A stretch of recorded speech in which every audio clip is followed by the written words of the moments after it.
Hello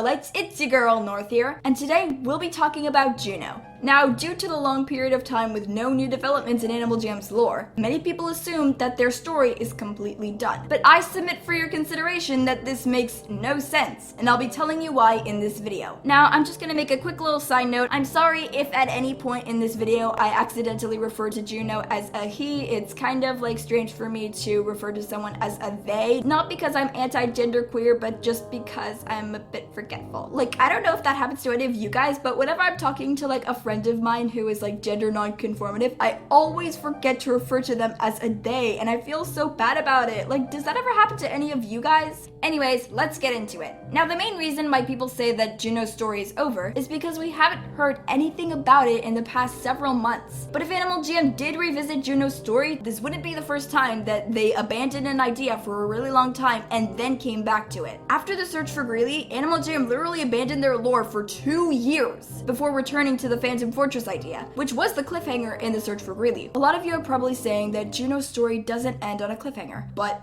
it does. First of all, they were turned to stone. And you're telling me that the almighty saviors of Jamal are not even gonna try to help him after he literally sacrificed himself for the land that they now protect? Like, yeah, I get it. Maybe they don't fully understand the magic of the ancients yet, but really? Like, that's not a happy ending. I'm sorry, but it's not. Call it bittersweet if you want, but like, Animal Jam never ends their stories sad in any way. Their stories always end in sunshine and rainbows. Like, they've never gone to a very dark place with their lore. Like, there was that one time that Greeley almost died in a volcano, but in the end, he never actually died. And yes, Animal Jam has ended things on cliffhangers, but in the end, those cliffhangers were always resolved. Why should Juno's story all of a sudden be an exception? And I wouldn't be mad if they decided to take a new direction, but that really just doesn't seem like Animal Jam. Besides, there are plenty more reasons why Juno's story just can't be over. Number one, there are far too many unanswered questions.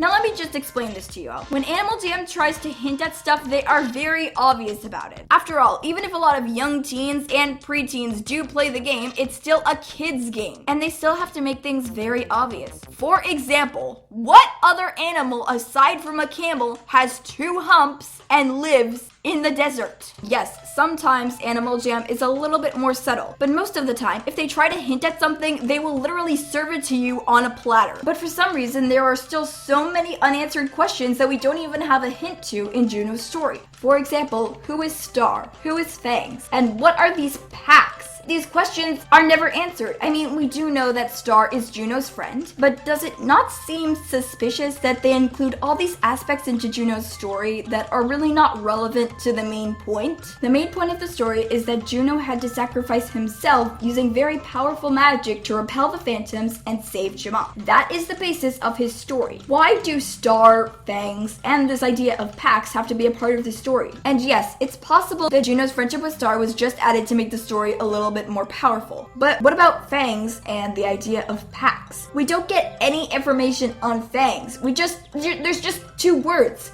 No description of him whatsoever, no way to know how Juno feels about him, nothing. We don't know anything about this character or about the packs that Juno is talking about. Yes, there are packs in Play Wilds, but Belush doesn't even exist in Play Wilds, so there's no connection there. It's very possible that AJHQ will use this to incorporate packs into Animal Jam, but we have no idea how Juno's story or these characters are even relevant to the idea of packs. There are so many unanswered questions that we can't just assume the answers to. Animal Jam clearly wasn't careless when writing Juno's story. They made it a very good story, so it would make sense that they did think through everything they were going to write. You can't just tell me that they actively decided to add in this character Fangs and the idea of packs without providing any description to either of those things. It just doesn't seem possible that Juno's story is done if there are so many unanswered questions. Anyway, I guess that wraps it up. To summarize, Juno's story can't be over because there are way too many unanswered questions and things added into the story that just wouldn't make sense if Juno's story weren't going to continue in the future. I don't know where Animal Jam is going to take Juno's story, but I know that it's going to go somewhere, and I hope we get more lore soon, whether it's related to Juno or not. Anyways, I would really like to know your guys' thoughts. Did I convince you that there'll be more lore with Juno in the future? Do you want there to be more lore with Juno, or do you feel like their story is perfect the way it is? I would love to know your thoughts and theories. So with that, don't forget to like, comment, and subscribe, and stay clawsome, possum, and fantastic. Bye-bye!